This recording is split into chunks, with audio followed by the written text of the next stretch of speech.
Nos encontramos con la doctora Marta Vega, la cual es médico internista. Y bueno, vamos a hacer algunas preguntas acerca de nuestro tema, cuáles factores asociados a la obesidad y también al sobrepeso en discapacitados de CEPRODIS. Doctora, buenos días. Buenos días. Mire, realmente lo que puedo decirles en cuanto a la malnutrición, y la malnutrición es tanto el sobrepeso, la obesidad, como la desnutrición, se ha visto que existe realmente un incremento sustancial en toda la población en general y lógicamente muchos de los síndromes que adolecen las personas con discapacidad, como es el síndrome de Down, es una de las condiciones que tenemos que combatir, ¿no?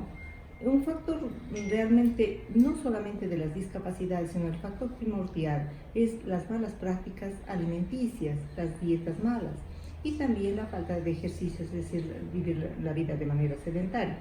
De esta manera, entonces, tanto para la población en general como es a las personas con discapacidad, nosotros lo que hacemos es hacer las dietas personalizadas con el objeto de controlar el que las calorías sean las adecuadas de acuerdo a la talla, a la edad y al peso, ¿no? Entonces,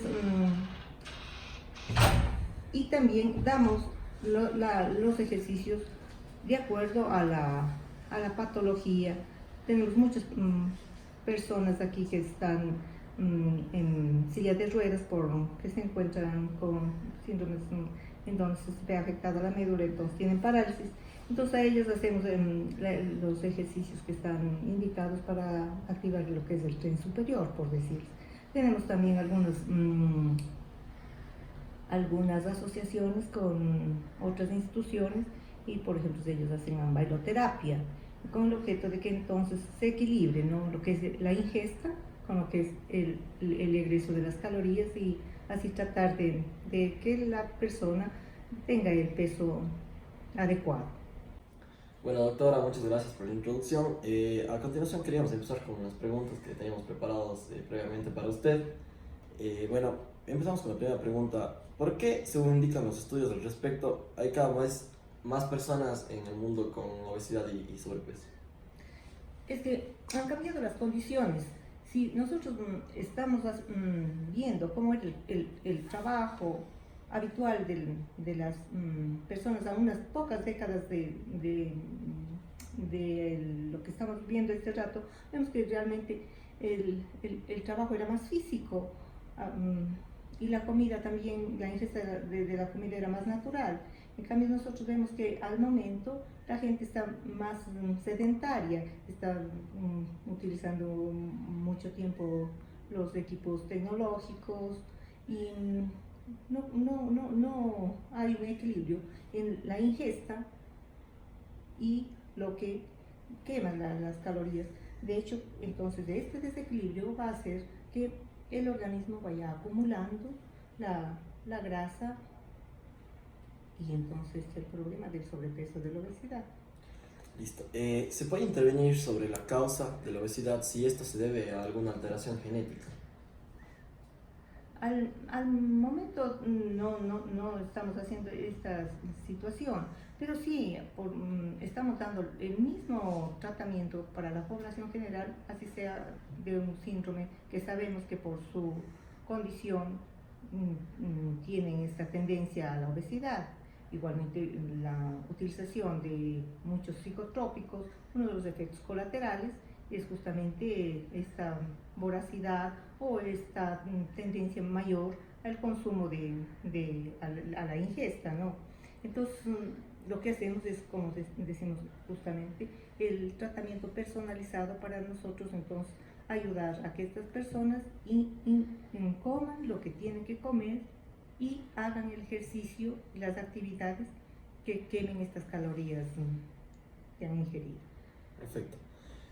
Bueno, también sabemos que se atribuye la obesidad al sobrepeso en algún punto a personas con discapacidad. ¿Hasta qué punto influye la discapacidad en el sobrepeso y la malnutrición de estas personas? ¿Y se conoce algún descubrimiento sobre esto?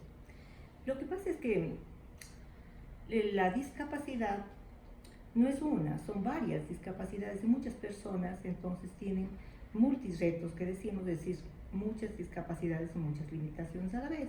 Es por decir, si estamos hablando de un discapacitado con una condición de intelectual, o sea, que hay un retraso mental, estas personas no implican, digamos, en sí un riesgo de obesidad o sobrepeso. Pero en cambio, si estamos hablando de una persona que tiene ciertos síndromes, como yo les decía, el síndrome de Down, que tiene esta tendencia a comer más, o personas que tengan problemas de discapacidad psicosocial, que es lo que antes llamábamos discapacidades mentales. Entonces, personas están dosificadas con medicamentos psicotrópicos que, como uno de los efectos, como le digo, principales, es esta situación de tener tendencia a comer más, a la mayor ingesta de alimentos. Pero entonces, lo que pasa es que justamente el seguimiento, el control personalizado de estas personas, hacemos que se trate de revertir el cuadro. Entonces, es esta discapacidad. Hay otras discapacidades, como sabemos, las sensoriales, por decir, una persona sorda, una persona que tenga déficits visuales, mientras no están realmente con en sí, no representan un problema en la nutrición. Ya va a ser una situación, si ellos por si tienen más bien sus hábitos sedentarios y están comiendo lo que en exceso, van a subir de peso. Listo. Se puede considerar que la actividad física, más bien, la falta de actividad física es uno de los principales factores para que los discapacitados desarrollen sobrepeso y obesidad. Eso es en general en la población, no en todas las poblaciones. O sea, nosotros tenemos que recordar que las personas con discapacidad son principalmente personas. Entonces, como personas tenemos que tratarles y con iguales situaciones. Es igual que cuando hablamos de la situación de la actividad sexual, por decir. Tienen los mismos derechos, las mismas situaciones. Igualmente es en la situación nutricional. Las personas con discapacidad tienen que ser tratadas primeramente como personas. Además del índice de masa corporal alto, hipertensión, hábitos alimenticios, falta de actividad física, ¿considera usted que hay algún tipo de factor que sea, aparte de estos, que influya a personas discapacitadas que tengan obesidad o sobrepeso? Como les decía, muchas de las personas que tienen problemas metabólicos, como por ejemplo la diabetes, que puede ser un problema de discapacitante, como puede ser otros trastornos, como puede ser cardíacos y todo, que también son trastornos discapacitantes, podría considerar, ¿no? O sea, la enfermedad, la morbilidad, que más que discapacitado también sea coexistente, podría ser una de las causas, digamos, de esta condición, de esta mala nutrición. ¿Puede solo la toma de presión revelar si es que un paciente tiene la presión alta o baja, o hay alguna otra manera de confirmar esto? Bueno, cuando uno aprende urgencias, sabe que a veces no estamos con el tensiómetro, el estetoscopio, no podemos tomar la presión, pero hay signos y síntomas que nos hacen ver si una persona ya es diagnosticada, por ejemplo, de hipertensión, y si ella siente que la cabeza le duele, que está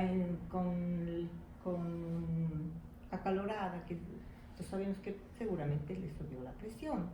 Y si vemos a una persona toda pálida, pérdida de peso, todo débil, entonces la clínica nos va a dar y sabemos que esta persona seguramente está con una baja presión. Listo, doctora, muchas gracias por respondernos algunas de nuestras dudas. Encantada de poder colaborar un poquito en las inquietudes que esté.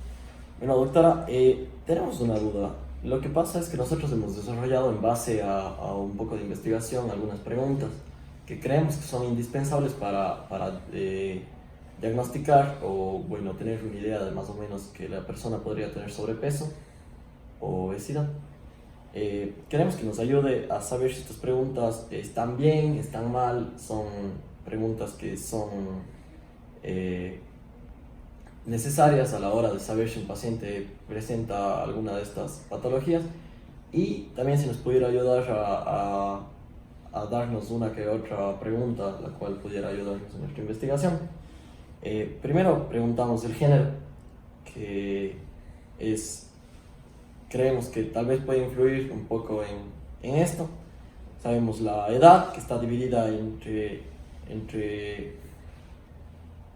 tres categorías: de menor de 15 años, entre 15 y 30 años, entre 30 y 50 años y más de 50 años. Realiza 4 comidas al día, siempre, casi siempre, a veces o nunca. ¿Cada cuánto se come comida rápida por semana? 1 o 2 días, 3 o 4 días, 5 o 6 días, todos los días. No ingiero comidas rápidas. ¿Te fijas en las calorías que consumes? Siempre, casi siempre, a veces o nunca. ¿Cada cuánto realizas actividad física por semana? 1 o 2 días, 3 o 4 días, 5 o 6 días. No realizo actividades físicas. ¿Y comes entre comidas? Siempre, casi siempre, a veces o nunca. Bueno, son preguntas muy importantes. Yo creo que lo básico es saber realmente el peso, la talla, la edad, para sacar el índice de masa corporal. Una vez que se saque el índice de masa corporal, también hay que saber exactamente cuánto es grasa, cuánto es músculo. Esto le establece a usted el diagnóstico claro de que está o en bajo peso, está bien nutrido o tiene sobrepeso y obesidad. Entonces, lógicamente, una vez que se establece el diagnóstico, que es de esta manera de establecer el diagnóstico, entonces nosotros vamos a hacer una historia alimentaria, que está perfecta, como dice. Entonces, por ejemplo, acá cuando viene el representante con el chico, entonces nosotros le preguntamos en historia alimentaria, le decimos, ¿usted desayuna? Sí. ¿Qué desayuna? Entonces me va diciendo, ¿no es cierto?, que, digamos, ya un vasito de leche con un pan, si tiene una fruta, lo que sea, ¿cierto? Decimos, el refrigerio, ¿qué consume? O sea, hacemos todo el día que consume, ¿no es cierto? Decimos, a ver, en el almuerzo, ¿qué consume? En la media tarde, ¿qué consume? A la noche consume. Si cena. Entonces, según lo que nos da, entonces nosotros vamos a tener claro cuánto más o menos es lo que está ingiriendo. Y le preguntamos la actividad física que desarrolla, para ver cuántas calorías, es decir, cuál es la diferencia, ¿no es cierto?, de lo que ingresa a lo que egresa, que debe haber un equilibrio para que no suba de peso. Entonces, es fundamentalmente todo nutricionista parte de esto, de hacer la historia nutricional. Y desde el diagnóstico que en cualquier proceso tiene que haber, que ya tenemos, hacemos un plan de tratamiento. Entonces, le damos las recomendaciones y lógicamente le damos el seguimiento. En lo que es en la parte nutricional, los pilares fundamentales son la dieta y el ejercicio. No, la dieta y el ejercicio. Estas son las cosas que hacer. Lo que están preguntando me parece muy bien. Muchas veces el aspecto no revela que si la persona realmente está obesa, porque hay síndromes, como por ejemplo tenemos un hipotiroidismo.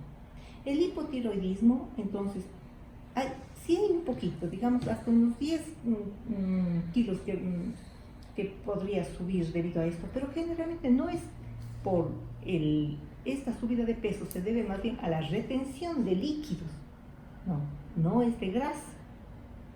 Entonces, nosotros tenemos que tener una historia completa, porque si este paciente es hipotiroideo, nosotros ya sabemos por qué es la causa de esta subida de peso.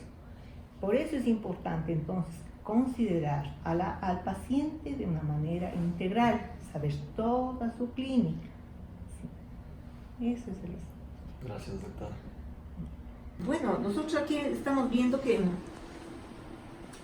el control, la vigilancia y seguimiento nutricional, en este caso estamos viendo del mes de abril con los pacientes.